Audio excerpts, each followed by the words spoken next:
that's why I made it that we won't want to repeat something.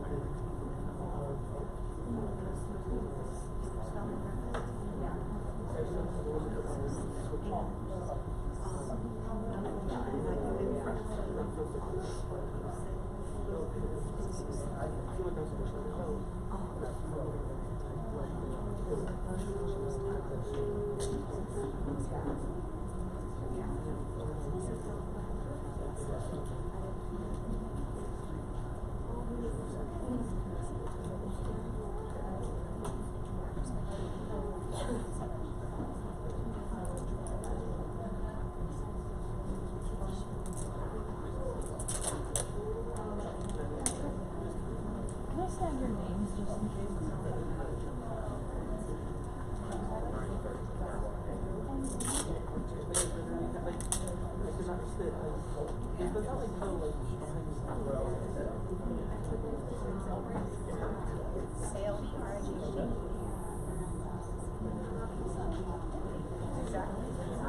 Thank you.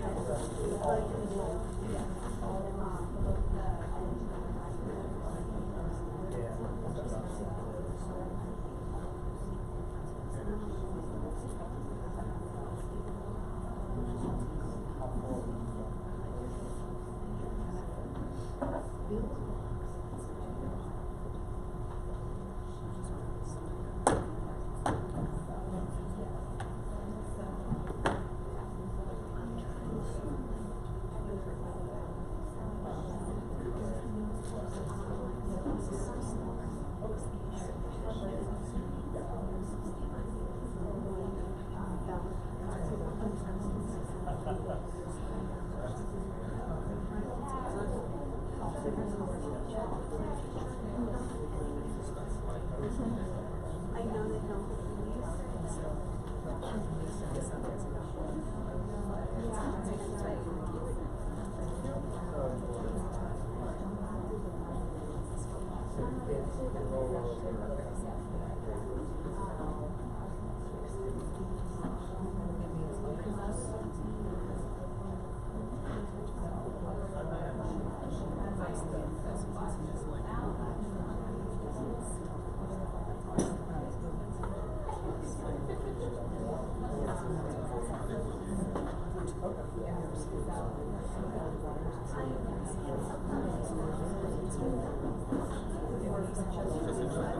We don't have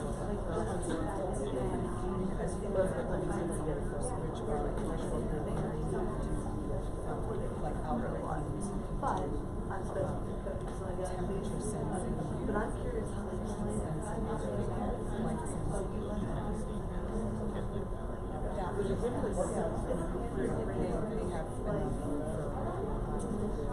Just light sensing. Yes, but the parent was basically like, I have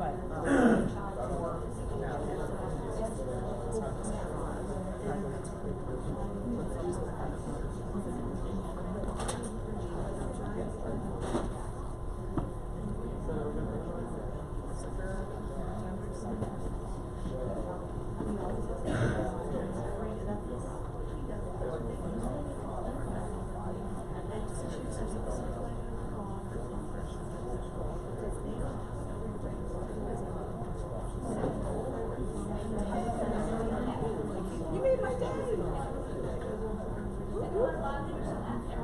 It's never wrong.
Hi everyone.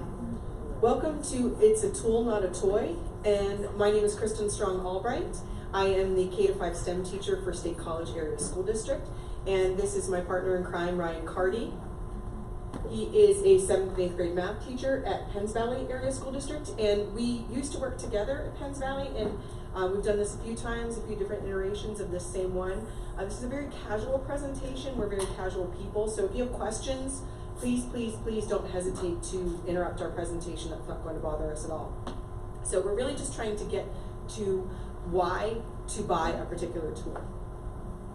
So starting with this, there's so much money in STEM right now. There are grants available. People are typically giving a lot of money to STEM programs. In fact, as you can see, $279 million in 2018. And so the questions are, why should we purchase what we have? What are the tools that are out there? What do we need to purchase? And then how will they support the curriculum? From our description in the program guide, there's a lot of flashy new things. How do we make them work for us in our curriculum? It needs to be supporting our curriculum rather than an addition to our curriculum, because we certainly don't need one more thing to teach. So here's some of the tools that we're going to be going through today, just to kind of give you a general idea of what we're going through. But as Kristen said, one of the biggest questions that we get from our administrators, even us, even our personal questions as well, is how do we take these objects, these robots, etc., and tie them into what we're doing on a daily basis? So what we're going to reference throughout this presentation is what we call the TPAC framework. Just to kind of read the room, who's familiar with the TPAC framework? So a few of you, okay. So I'll kind of give a crash course first with that. TPAC. I skipped over that one, that's okay. We're looking at the instructional design process. So TPAC highlights 3 different areas of that instructional design process. It highlights your content knowledge.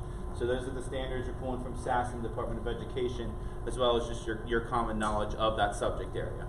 You're going through and also looking at the pedagogy and effective teaching practices that you've learned through your college practices and your personal learning networks, that kind of stuff.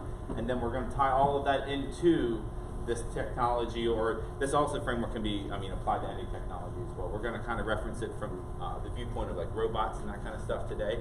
But this framework can go through any kind of piece of educational technology that we're working with.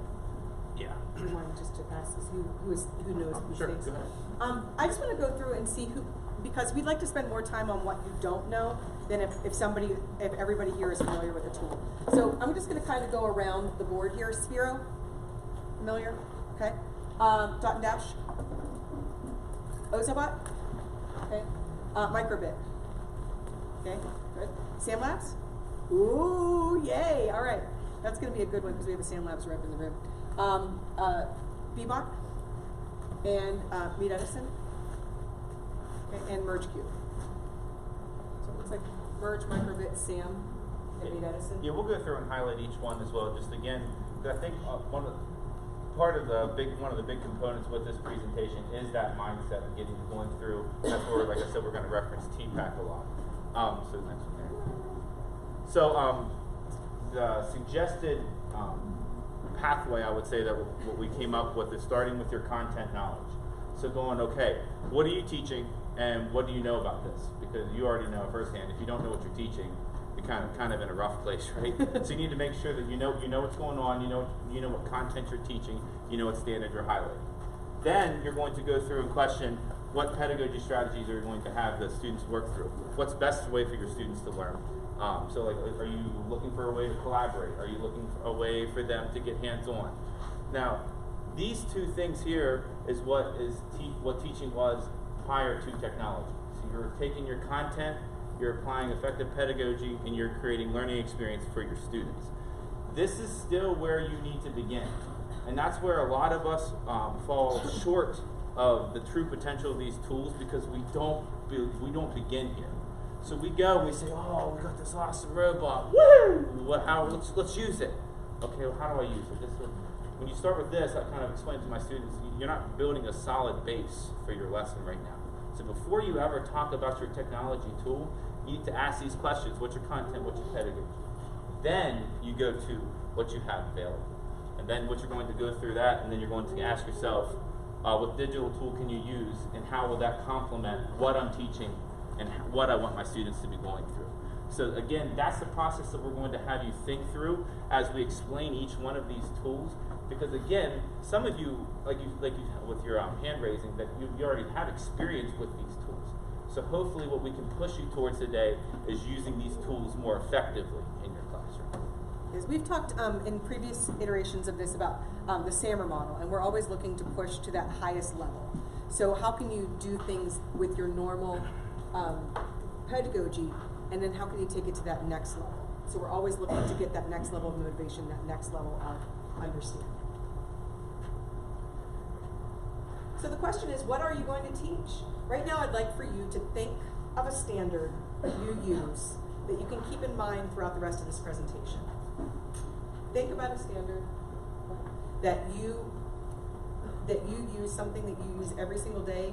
It could be a writing standard, social studies. We have a lot of different subjects throughout this presentation, but put in mind right now a standard that you use in your classroom every day.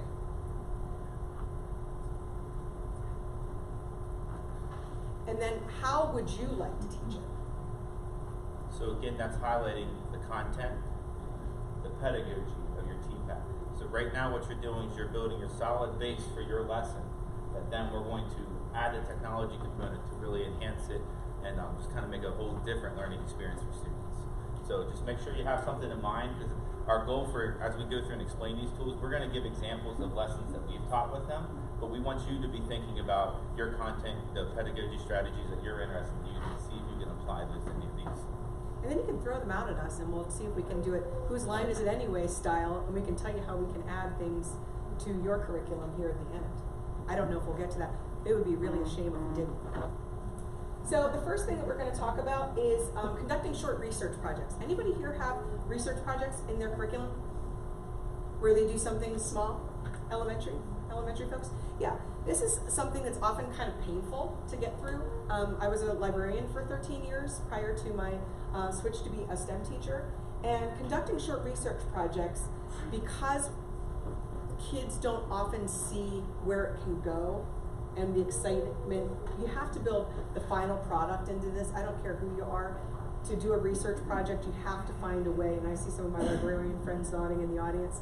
Yeah, you have to have something built in. So this is a standard, conducting short research projects with investigation of a topic. And how did we do this before? They would conduct research skills for maybe a habitat of an animal. All kids like researching animals, and then they would present it to their peers. So we would start with the content knowledge, going to the pedagogy, and then how could we make this more technology friendly? What could be the carrot that goes with this particular project? Students can create a habitat and then use coding skills to move faster past things that are harmful and wait longer by things that are beneficial. What tool did I use this lesson with? Ozobots. Ozobots, everyone know Ozobots? So they're sensor robots that travel along printed and solid lines. You can use them with any device, which is what I really like. And this is one that I did with paper coding, but you could also do it with their block coding as well. I don't know, has anyone seen the new Ozobot curriculum? Oh, it is really something. They're just rolling it out. I'm an ambassador, so I have 10% off if you would like to take advantage of 10% off Ozobots. You can use that as your discount code, but they are rolling out a brand new curriculum that has everything really embedded. They're looking for people to write lesson plans for them. They have hundreds of lesson plans available. They want thousands of lesson plans. If you write 3 lesson plans, you can be an Ozobot certified educator. I'm an Ozobot certified educator, and you can go to places like Florida and talk about Ozobots, which I did this winter. So it was kind of nice to be able to go to Miami on a cold Pennsylvania day. So I really highly encourage you to do that. So I was just going to show you a quick video in case you are not familiar with Ozobots. Introduce your kids to the world of programming and coding with Ozobot. Your kids will use their imagination to play and create fun games and challenging activities that will enhance their logical reasoning. Ozobot is designed to recognize colors as well as different color sequences on both paper and your favorite digital surfaces that are iOS or Android compatible. For example, when I draw a red line, Ozobot will recognize that color and turn red. The same happens when it recognizes blue or green colors. Now, when I take those colors and place them in different sequences, it tells Ozobot to perform specific commands such as slow down, speed up, or spin. Here is an example of a U-turn code. In the app, it is as simple as dragging and dropping codes to the play area. Ozobot also has the ability to recognize both flash and static codes on digital surfaces. Find a full list of color codes online at ozobot.com. Ozobots have the ability to memorize up to 500 different flash codes at one time. This is best displayed through our newest app, Ozo Group. Simply select your favorite song that is downloaded to your device, or choose one of our Ozo-friendly songs located in the app, then drag and drop different dance moves into your timeline. Have you ever done an Ozobot dance party? Once you have chosen your best dance moves, you can go to the dance floor where Ozobot will memorize your moves and perform your dance. The great thing about Ozobot is that it does not need to stay on the tablet to perform your dance. You can place it on almost any surface and watch it groove.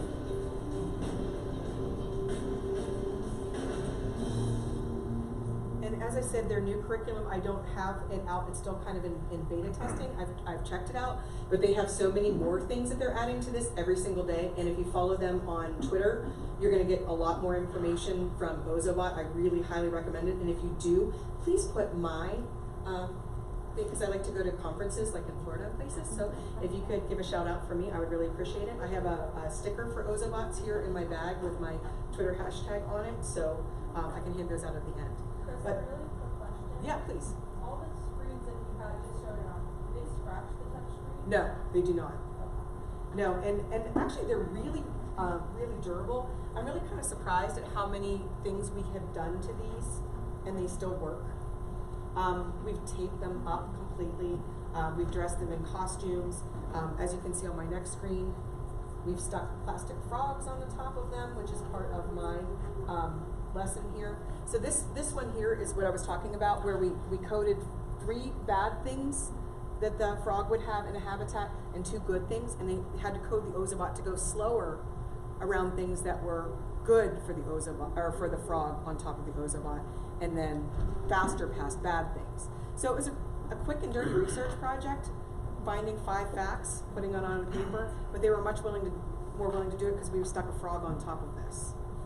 It's just that simple sometimes. I also had students who were wanting to do, who not wanting to write stories. They will write an entire story this way, where the Ozobot is the tour guide for anything, and then up there at the top we were synchronizing line dancing with angles and straight lines, talking about 90-degree angles. So it's a really quick and easy way to review angles. And so anytime that we show you a tool today, Ryan and I have one really tried and true one that we're talking through, but we probably have hundreds of other things we've done as well. So that's Ozobot. Any questions about Ozobot? Yes? How young can you Kindergarten. kindergarten? Yes.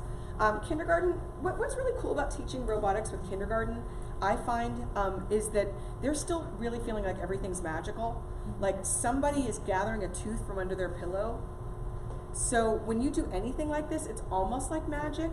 And to get them, I mean, you could tell them it's magic and they probably would believe you, but then when you really start to get them to understand how it works, their minds are really blown, because they're like, wow, it follows a line. It must have some way that reads the line. And you say, oh, well, how do you think it does that? And starting with those really quick and easy discovery type lessons with kindergarten, it's literally light bulb moments. You can see them lighting up. Anyone else teach Ozobots with kindergarten and have that same experience? They're like, wow, you become the coolest person ever because you can make this little guy do lots of different things.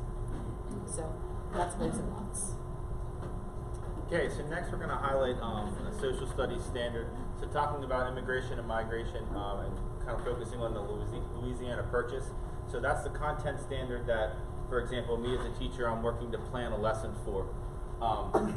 And looking at the pedagogy, what I'm interested in is students get like sets of questions and challenges, and they have to work problem solve to solve those challenges. So theoretically, we could sit and have whole group discussions, small group research, or small group projects where they design this, that, and the other. But again, I'm looking at now taking that and putting in 21st century learning and applying robotics to that. How can I do that? And what tool we're going to use with that is Spheros. So the Spheros kind of take the role of the horses with the carriages. So, sorry, hit the next. Yep. Actually, well, for those of you that don't know, I got ahead of myself. We'll play the video here if you're not sure don't know what spheres are. Essentially a round ball you can control either with a remote control, or there's coding as well for it that kind of drives the ball around if the video loads. No. Maybe. You know how technology works, guys, sometimes? And then sometimes it doesn't. Oh, Here there we it is. go. A little slow.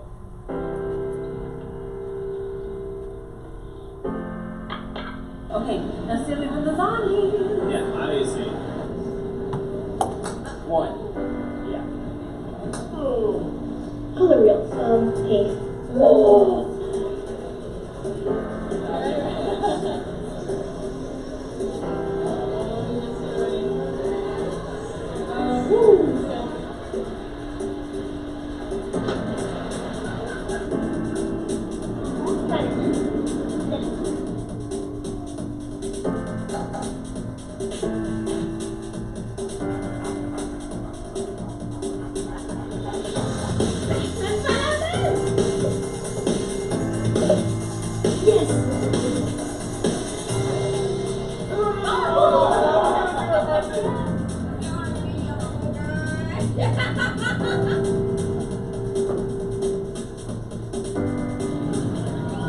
So cool.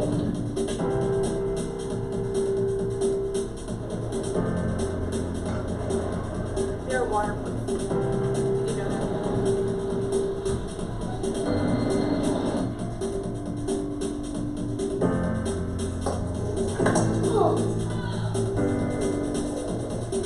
Yes, no. Yes. Yeah, no. I got this.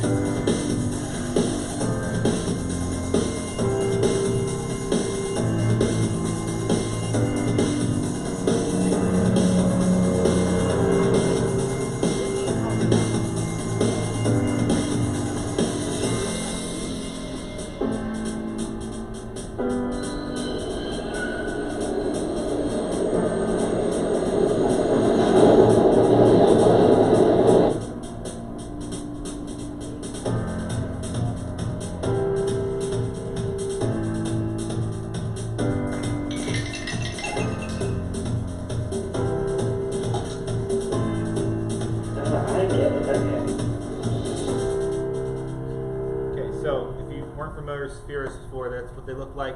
And again, I mentioned that we took the Spheros and made them into the horses. So the students were required to go through and create and design their carriages.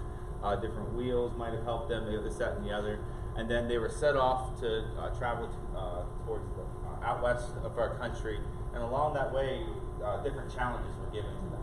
So if they went and got this challenge and they didn't construct their carriage correctly, or maybe how the horse, the Sphero was hooked up was not adequate for this challenge. Like one of them was like the trail got muddy and they had to go through, I forget what it was, but It's like essentially Oregon muddy trail. Well, if they needed to go through and make modifications to their carriage and that kind of stuff, so it's kind of just more hands-on learning, the design process, that kind of stuff is into play with that. So again, taking that traditional lesson where it could be a great group discussion, and taking it, making hands-on, immersing the students right into the standards, and having just an overall great experience with that lesson. Questions on Sphero? Also, Spheros, when we're talking levels, it goes the whole way down. You see like young kids working with it. Also, I mean, even at a high school level, there's a gyroscope in it. So on like force and motion and that kind of stuff, so you can go through and see actually like when they're tossing up and stuff like that. It gets really, you get in depth with coding as well with those. Are any of you familiar with Workbench EDU? Workbench EDU. If you don't have it, write it down. It's good to put into your notes because a lot of these tools that we're mentioning today all work together on one platform called Workbench EDU. It's free. SamLabs, Sphero, Microbit, Parrot Drones. There's SamLabs, Spheros, Microbits, Google Sheets. So you can collect a lot of data, the parrot drones. So you can put a lot of these same tools together in one resource. It's really mind-blowing, and that's like weeks of presentations on Workbench. Okay, so this is a younger student standard, and to interpret a map of a known environment. And I'm not going to spend a whole lot of time on this one because it looks like a lot of you are familiar with this tool, but students can explore a paper map and then create their own map. But then if you use this handy little tool called a B-bot, you can have them program cardinal directions as well. And I really, I had an administrator come by and he said, this is great, but what are they learning? And if you think about how they have to picture in their mind before they program, anyone who works with young kids, that's really a higher level skill.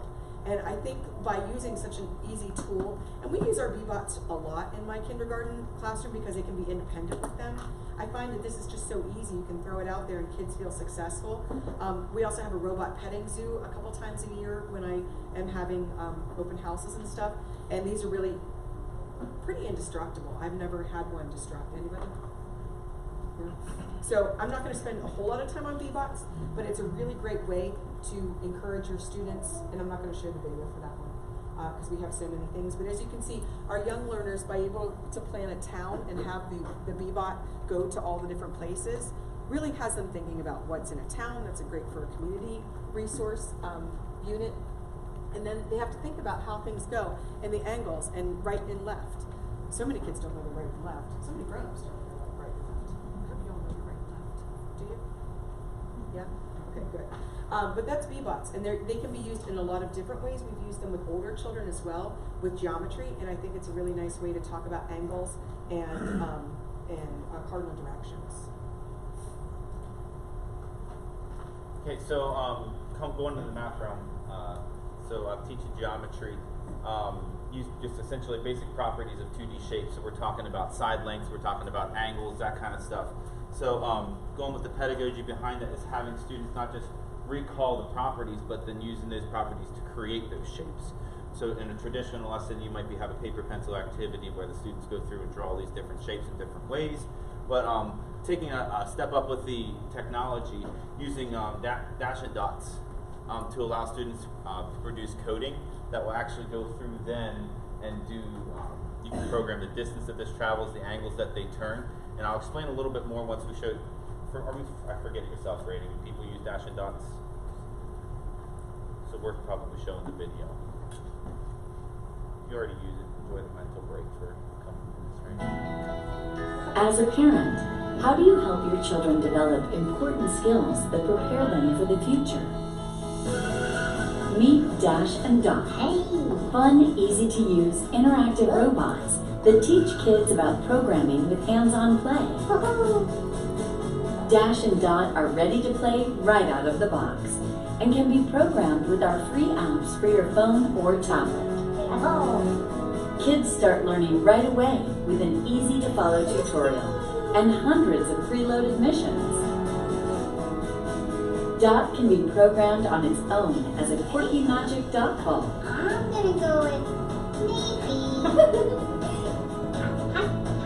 Or a hot potato. Dash can do even more.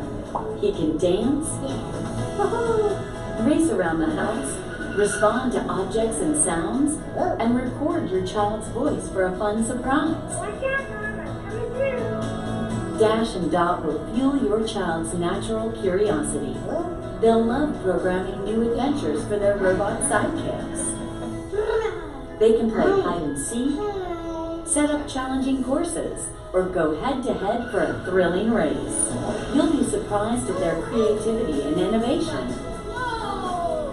With lots of great add-on accessories for your Dash or Dot, there are endless ways for your child to explore and problem solve, all while having fun. Wonder Workshop robots and apps are designed to grow with your child, allowing them to... Okay, so really a lot of the potential with this tool is in the coding. So as I said, with the geometry lesson, all we did was literally tape a marker on the front, and then that was used to assess whether the students understood the properties of the shapes or not. So they could go through with a typical compass and go through and try to measure the angles, this, that, and the other. but each student was required to have code that would produce those shapes with that marker on just on a piece of paper. So essentially the assessment was them coming up, connecting with the dash and dot, and the dash and dot being able to produce those shapes on the paper. So again, it's essentially the same thing that was accomplished with a typical paper pencil activity, but you're going through and you can go through and assess. They understand squares are at 90 degrees.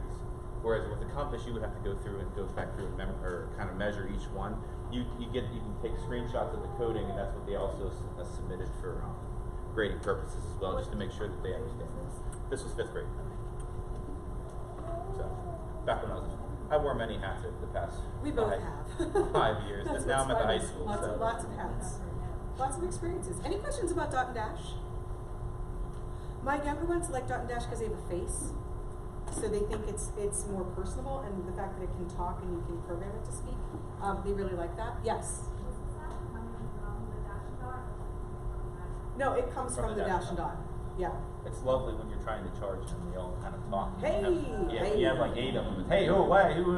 And you throw them in the back of your car, and late at night, woo, don't my do apartment that. last night Don't seemed do like there that. was a party going on, like LEDs and like There's talking. a lot happening. Shut up! I want to go to bed. Yeah, they're quite noisy in your hotel room. I'll just tell you that.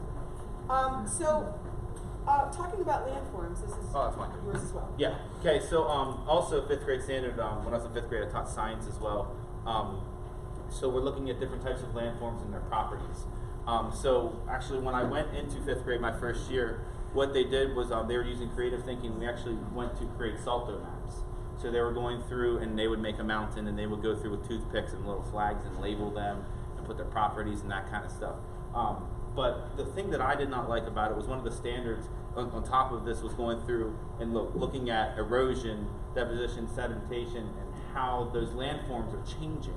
Well, when they made their salt dome map, it hardened and they couldn't change it. So what I went through then and I suggested was using the merge cubes, and actually this is when I partnered with Kristen with. Back in the tech coach yes, days. back in their tech coach days. But utilizing merge cube and virtual reality to go through, and they were able to create these landforms and then be able to change them later. So there's a quick video with merge cubes because I saw not many people knew what these guys were. So we'll show that real quick. And as this is loading, you don't actually have to have the merge cube. There is freeware out there. You can print them and hang them on the wall. Once you remove the cube from the packaging, visit www.miniverse.io/cube to find merge cube apps you can download from the Apple App Store or Google Play Store. To unlock all of the merge cube features, set up a merge cube account by entering the activation code included with your merge cube. Enter an adult's email address to finish creating your merge account. A confirmation link will be sent to the account owner's email. Launch a merge cube app and select phone mode or optional VR mode when using an AR/VR compatible They work headset. with iPads We have added a couple of features to the menu to enhance your experience. If your surrounding environment is too dark, you can turn on your device's flashlight in the menu. We also included a record feature so you can create exciting content you can share with friends or online. Don't forget to tag #mergecube so we can see it too. Okay. So essentially what it is these are fancy QR codes. Once you've removed the cube from the packaging, I thought it was you can use nice. the included device stand. I'm tired of listening to her already. Okay, no, but like as Kristen said, you don't actually need the cubes. Online they have these, and actually as our final project, there are record features, but we printed out a giant merge cube, like one of the faces, and like each side of it is like specifics. So you had to make sure the orientation was correct. But we put it in, I had it on the big poster paper, and the kids went around and they were able to hold it up and look at each person's landform, and they actually had to go around and write down what this person made and then how they changed it. So that was the assessment component. So each kid made a landform, a mountain, a valley, yada, yada, yada, went through and proved and showed how erosion affected it, this, that, and the other. And the assessment was the students going around holding the iPad up on this giant merge cube. So essentially the landform was like classroom size, and it was really cool. But that was the assessment component because they were then going through and labeling what their peers' landforms were that they created. They do have a new pricing model, which makes it quite expensive, but a lot of the ones that we showed you, including Dig, which is basically like Minecraft, for the merge cube is free. Yeah, that's what it is. We like free. There's a lot of cool apps that kind of try to get your attention, but then there's a price tag with them. So, I mean, some of the components of merge cube can get pricey, But like Kristen said, if you get creative with the free apps, like they love this. It's just the same, like she said, just like Minecraft. So if you get creative with the free ones, these are still effective tools. Don't necessarily get turned off by the price tag right away. For like the apps and that kind of stuff, there's fancy ones like where you can do like body organs. You can hold the heart in your hand and that kind of stuff. But yeah, some of those cost money, kind of hefty. Absolutely. Questions about Merge Cubes? Awesome. Okay, so a new technology, applying traditional and contemporary technologies for producing and making works of art. Anyone an art teacher in here? I use this for a lot of things, but this is the standard that I happen to pick for that. Students use various instruments for recording or creating music, but we used microbits for them to play songs, and then they can interact with Scratch. Anybody here? I don't remember how many microbit users. Yeah, a few of you out there. They're really, really great, cheap tools. They're basically a breadboard, and from what I've gathered, every kid in the UK gets one of these. They hand these out. They're just like a tiny microprocessor, and you can do a lot of different things with the LEDs on the front and alligator clips on the back. And Microsoft software, Microsoft took over with Microbit. It was a BBC production for a while there, and they are able to do a lot with it. So if you're not familiar, I just want to show you really quick one of my students, what they did. Oh, no, it's not going to do it, is it? What did you make here? I made this song. With your, These microbits. and then how did you know how to play the notes or pick the notes for the song? Because I play piano, I guess. He plays piano, he guesses. But this is one of my my ELL students, and he doesn't normally speak very much, and he spent out like days and days making this, and he made that whole song just by clicking on the different notes on the microbit. Microbits actually have a lot of different sensors and things. Are we running out of time? How much time was? Okay, so we're good.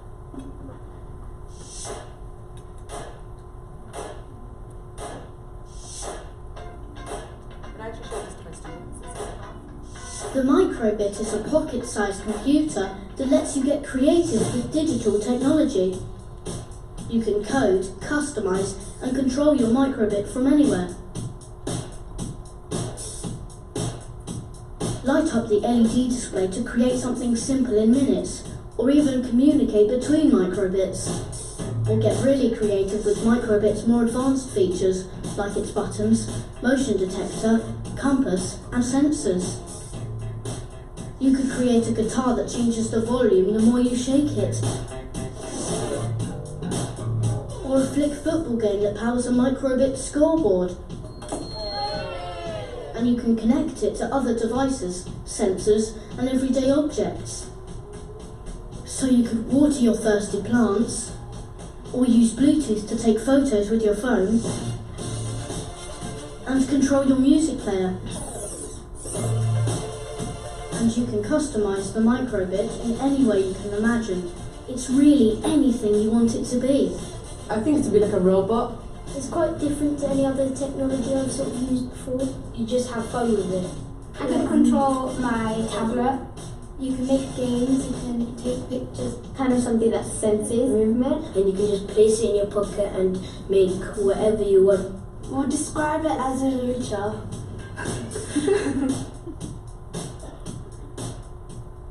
I love those kids in that too.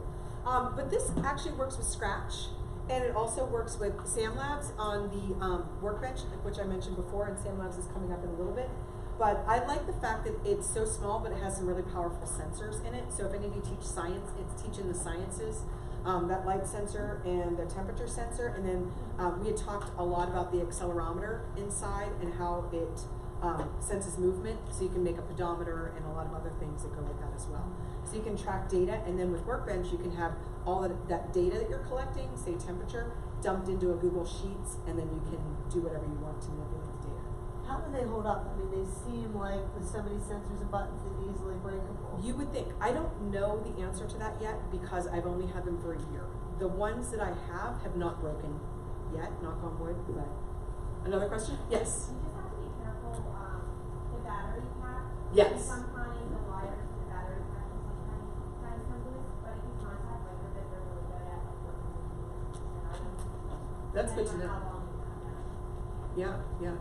Do you use them a lot in your classroom? We just got the PA Smart microphone. Way to So go. that's part of what we got. Yeah. Awesome. Yeah. Have you looked into Workbench? Yes. That was kind of our 10th training that we received was for Workbench, one of our sessions for the training. That's what I'm doing this summer. I cannot wait. Yeah. I'll have a separate conversation with you about that some other time, but that's pretty exciting stuff. So as I said, this is what that student did. With the LEDs, they can light up any words, any symbols, any combination. Rock, paper, scissors, dice. There's a lot of things you can do with micro:bit. So this is my other favorite one.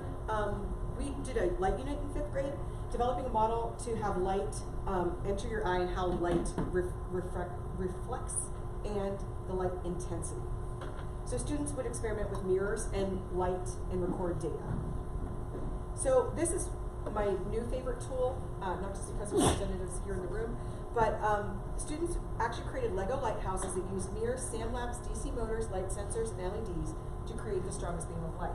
I have a sample one up here, but part of it fell apart. Don't tell the kid that made it. But they can do a lot of different iterations of it. With the light sensor, what we found out with 5th grade, it was a 5th grade unit. It was from Engineering is Elementary. Does anyone use Engineering is Elementary? Yeah. The 5th grade light unit, they had to light up a tune, right, as part of their final task. So they were learning on light reflection and light intensity. Well, SandLabs comes with a light sensor, and that light sensor was such a powerful tool. Students were having a hard time understanding how bright a light is. Yes, it's brighter when you're at the ceiling and it's toward the light source. It's dimmer at the bottom, but if you can actually quantify it, they were running all over the room with the light sensors. That's how we started the lesson. I just gave them a light sensor and I said, see if you can figure out how this works. I didn't even tell them what it was. Just see how it works. So they plugged it in, they were like, wait, oh, it's 100. How did you get 100? And they're all running around. And it was really, really amazing to see the connections that they were making. But they were able to use that data to then put some thresholds or some comparisons. So a lesson with light intensity also became a lesson on inputs, outputs, and behaviors and coding as well. And it was a really powerful lesson for the students to be able to design their lighthouse in a way that the mirrors reflected it properly. So SandLabs, I'm going to show you this just because it didn't seem like many of you were familiar with SandLabs. They are here today, and if you stop at their booth, make sure you tell them Kristen sent you, right? Please do that. SandLabs is a fun and interactive way of bringing STEAM and coding to life in the classroom, supporting educators to build engaging experiences for students. Every SandLabs kit contains a range of interactive electronic blocks that connect wirelessly to our apps, giving students a tangible connection to what they are learning.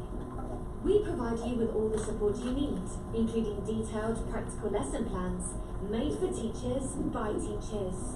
The exercises are aligned to your curriculum, including learning outcomes and assessments. It's simple.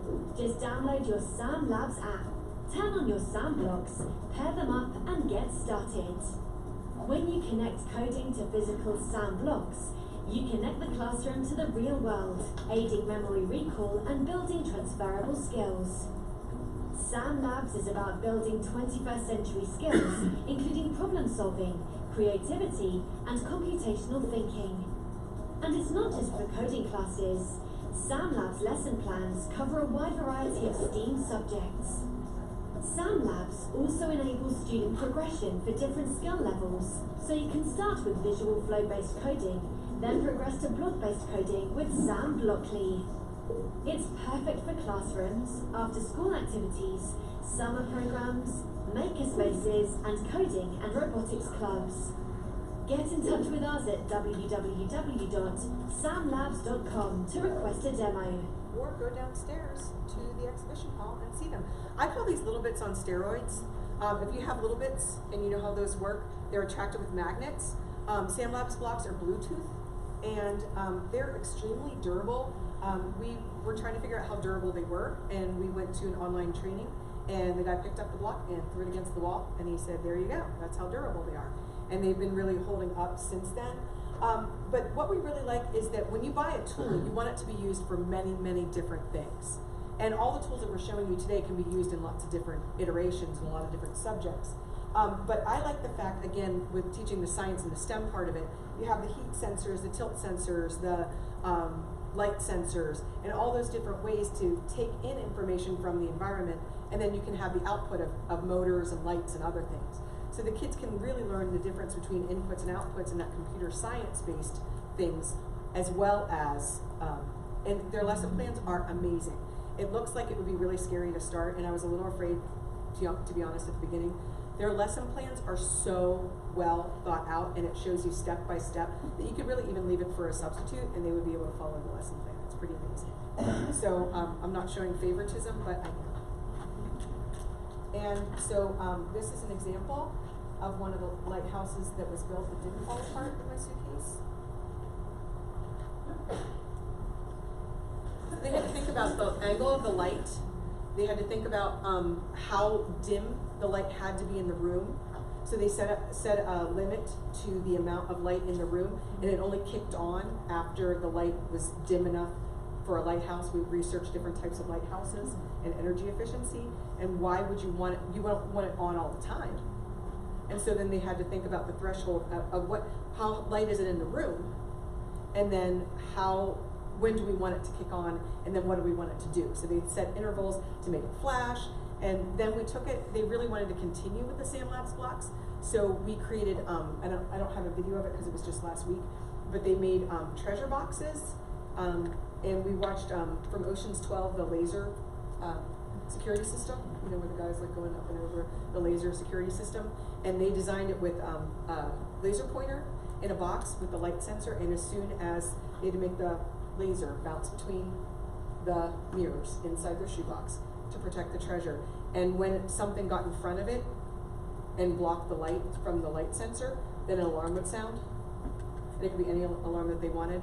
And so they did that with a tilt sensor, and there were just sounds all over the place, but they were so motivated and engaged and willing to really be frustrated trying to work through angles of light. That's a difficult lesson to teach, and by spicing it up this much, SandLabs really sold us on that particular tool. And we used them 3rd through 5th very successfully. Any questions on SandLabs? We wink.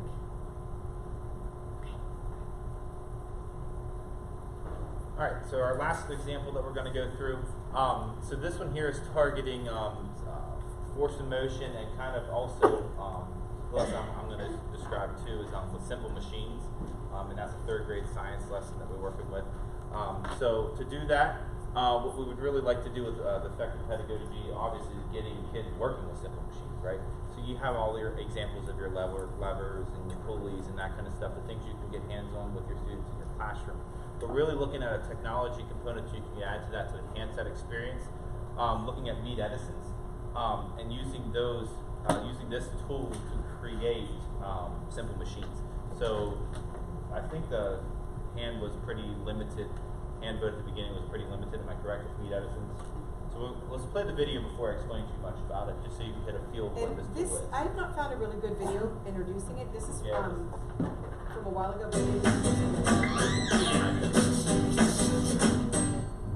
Hi, I'm Brenton. Come and meet Edison, the super affordable robot for learning and inventing. Edison is Lego compatible. Sorry. Just doing this. Just getting it. No, don't worry about it. Easy to program, and comes with many preloaded features that are activated by driving over barcodes. I created Edison because I believe robotics is a fun way to understand digital technology. For students, learning by doing has never been easier. For teachers, lessons become fun and engaging. For schools, Lego like robotics is now truly affordable. So, let's see what Edison can do. For a start, Edison can see and hear by using infrared light and sound sensors. He can find and square around obstacles, sense light levels, detect lines, and respond to sound commands. With pre-installed programs, Edison is fun right out of the box. Just add batteries, print some barcodes, and start exploring. You can also control Edison with standard TV and DVD remotes. Controlling Edison is really easy. You can learn programming skills in an entertaining and engaging way. The Edware program uses drag and drop graphical icons to make programming simple to learn. And thanks to EdCom, there's no problems with USB compatibility. Edison is Lego compatible allowing them to grow into a much bigger robot or a completely new invention. For robotics enthusiasts, Edison can be used as a basic building block for advanced projects. Edison has been built tough. How tough? Well, tough enough to be driven over by a car and still work. My goal is to make robotics accessible to all students. I'd love you to join me in revolutionising robotics for education. So with the Meet Edisons, we took advantage of the LEGO compatibility, and not only, no, it's okay. It's okay, I'll just explain. They went through and did different levers. Some of them made front end loaders and that kind of stuff. And you can really get into the programming with this, because I always forget the name of these ones, the fancy Legos, what are they called? The Lego Widows? Or No, the like axle the wheels and axles? Yeah, like wheels and axles. Sorry, I always forget. I know what they are. But you just pop the wheels off, and they can go through and do a bunch of different things with gears and stuff. So I was working with kids and making pulleys that actually were lifting things, and you had to code it so that it didn't lift it up, continually lift it up. It had to stop, obviously, once it had reached the top and that kind of stuff. So really looking at different simple machines, students were given, in this lesson in particular, given a simple machine and asked to produce it with the Meet Edison. And they were all different examples, and then they went through and presented their final projects and said, like, this is the simple machine, this is why this made this task easier, I did it with this Meet Edison, blah, blah, blah, I did this, etc. So really just instead of looking at just traditional levers and pulleys, we incorporated coding and that problem solving, creative thinking in that. This is the only one I know that's programmed through sound too. So if you're looking for a lot of different ways to do inputs and outputs, when I was purchasing robots, I tried to look at different ways that they would get inputs. So Ozobots, for example, get color coding and light coding.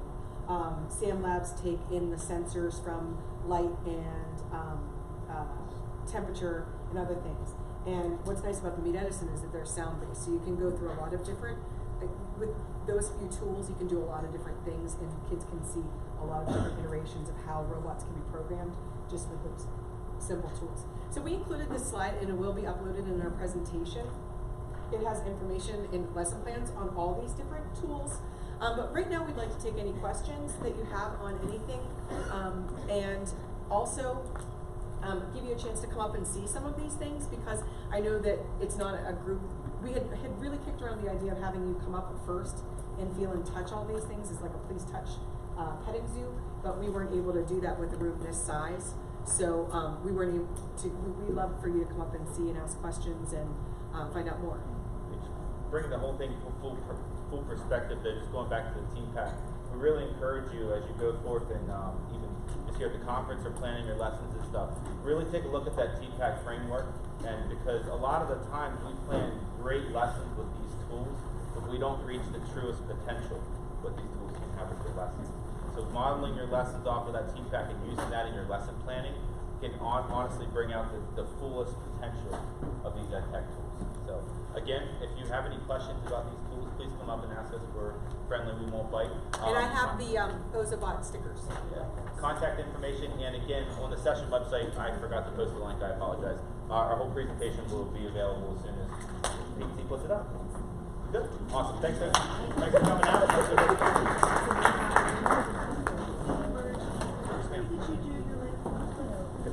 I'll do mine. I'm trying to have it code.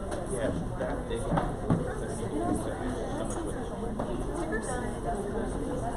Yes.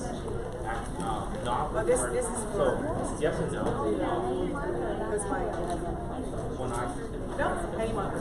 Since then, I just got it back. That's kind of perfect, got better. Yes. Have you? Any marker.